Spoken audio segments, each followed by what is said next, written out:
Amigos y amigas, bienvenidos a una videoinformación en su canal Las Crónicas del Chairo. 5 de agosto del 2024.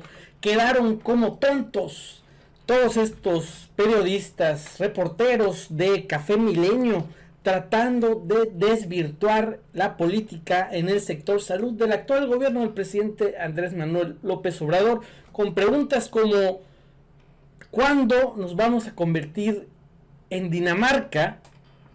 Obviamente burlándose de las palabras del presidente Andrés Manuel López Obrador, y con preguntas como: ¿qué pasa con la compra de medicamentos? En donde aluden que fue culpa del gobierno todo lo que pasó, cuando los problemas de desabasto que había en el sector salud se debían principalmente a la mala planeación de compras que se hicieron en 2018 y a la resistencia del sector privado. Así lo indicó Raquel Buenrostro, quien en ese momento fungía como titular de la Oficialía Mayor de la Secretaría de Hacienda y Crédito Público. Amigos, vamos a ver a Zoé Robledo dando cátedra. Vamos con el video. Preguntas obviamente sobre el Instituto Mexicano de Seguro Social porque, como bien lo dices, cruza la vida de millones de mexicanas y mexicanos, ¿no? Sí.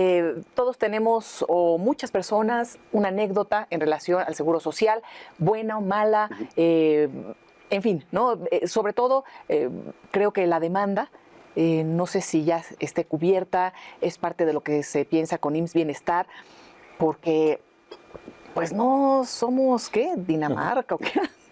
O sea, no lo somos y necesitamos todo este impulso para el sistema de salud que no se encuentra en su mejor momento, ¿no? Claro. Y mira, yo creo que este asunto de Dinamarca hay que entenderlo más desde el diseño de una institución, más que desde los resultados de una institución. Dinamarca tiene muchas cosas diferentes a México, una tasa impositiva de las más altas del planeta. Sí, no es comparable. No es comparable, pero ¿qué es Dinamarca? Pero ¿a qué se refiere el presidente y qué es Dinamarca? Primero, es un sistema público. Para nosotros es muy fácil decir, es que los hospitales siempre son públicos, ¿no? No, los sistemas de aseguramiento en países europeos cada vez más y en Estados Unidos son sistemas privados y el gobierno es solamente el pagador de esas atenciones que ocurren en hospitales primordialmente privados. Entonces, Dinamarca es público y lo que queremos es que siga siendo público en México. Había una tendencia hacia la privatización, hacia el decaimiento de la institución pública para optar siempre por lo privado. Entonces, es fortalecer lo público. Segundo tema, en términos de la comparación con Dinamarca, es que sea un sistema de organización centralizada.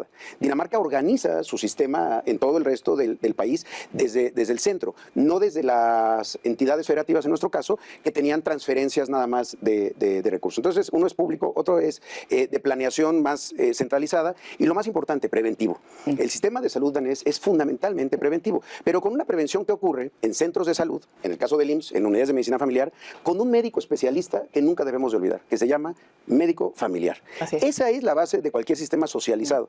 ¿Cómo operaban los estados desde Seguro Popular o desde una Secretaría de Salud de los estados? Con médicos generales, médicas generales en el primer nivel de atención. Una persona que terminó la carrera, la licenciatura de medicina, pero que ya no hizo una especialidad. En Dinamarca, la atención de primer nivel es con médicos familiares. ¿Dónde ocurre eso? En el IMSS. En las Secretarías de Salud de los estados no ocurría eso. Ese es uno de los grandes retos. Entonces, que sea público, preventivo y de un orden más central y no fragmentado como había estado durante tantos años. Eso con las farmacéuticas. Al principio del sexenio hubo un conflicto muy visible con ellas, se les quitaron contratos a algunos, se le atribuye que a lo mejor el abastecimiento de medicinas se ha llegado a decir que es porque se negaban algunas farmacéuticas a poner medicamentos disponibles. ¿Qué pasó? ¿Cómo quedó la relación con las farmacéuticas? La verdad que el problema, honestamente, nunca fue con las farmacéuticas, fue más bien con los distribuidores de medicamentos. Es decir, en nuestro país pasaba una cosa muy extraña. Tú no tenías que ser fabricante o un laboratorio grande internacional para ser el que tenía la concentración de la compra de medicamentos. Eran las 15 empresas distribuidoras que eran las que realmente, y tenían muchos nombres que parecían farmacéuticas, pero en realidad eran distribuidoras que ofrecían el servicio de distribución y ellas eran quienes les compraban a las farmacéuticas. Yo en algunos diálogos muy al inicio de la administración le preguntaba por qué habían cedido, porque era una suerte de, yo les decía que era como un síndrome de Estocolmo. Las propias farmacéuticas estaban secuestradas por estas grandes empresas de distribución de medicamentos y decían, pues porque ellos hacen toda la negociación negociación con el gobierno. 15 empresas, no laboratorios, algunas sí tienen algo de producción, pero 15 empresas distribuidoras concentran el 80% de la compra. Empresas con personajes políticos. Además, ex funcionarios con gente muy vinculada a la política. Empezando porque veía uno cuándo nacieron y que todos sus contratos estaban vinculados a gobierno. Por eso desaparecieron tan rápido. Las empresas farmacéuticas pues, le venden a la farmacia privada, tienen una operación mucho más grande. Yo creo que se tiene que recuperar un diálogo con la industria farmacéutica y sobre todo con la que está instalada en el país y de la misma manera con la industria de dispositivos médicos que está instalada en el país, porque también es parte del crecimiento del empleo para nosotros. Ahora, también había una situación grave, esa concentración primero, observada por la OCDE, que ya había dicho, la compra que hace el IMSS, porque esa la hacía el IMSS, es una compra que está generando concentración, pero también decía, había un problema adicional. Era una compra que no homologaba los tratamientos. Es decir, cada quien, era como si aquí cada quien dijera, oiga, vamos a pedir de comer, pero cada quien pide de restaurantes diferentes, platillos diferentes. No había una lógica de decir, vamos a pedir todos lo mismo porque es lo mejor y porque además vamos a generar economías. Cada estado, cada institución generaba diferentes demandas, que es la ventaja del bienestar, que ahora se tiene una sola demanda de medicamentos calculada en función de no del histórico, sino del consumo promedio que tiene una unidad. Entonces, en realidad, no hay ni una confrontación ni un pleito con la industria de laboratorios, digamos, que producen. Sí había con quienes tenían capturada esa compra desde la distribución. Pero eso es en los estados. O a nivel federal también. A nivel federal, porque el IMSS incluso en sus consolidaciones llegó a tener cerca de 22 estados que se sumaban a esa compra. Y tú ya te acercaste con estas farmacéuticas de manera directa y ya estás... la verdad que siempre hemos tenido un diálogo. Al final de cuentas le siguen dando, ahora en las últimas compras que hizo la Secretaría de Salud, por ejemplo, muchos proveedores, pues, que son los laboratorios, tienen una comunicación con nosotros porque aunque la compra la haga otra institución, es decir, el consolidador sea alguien más,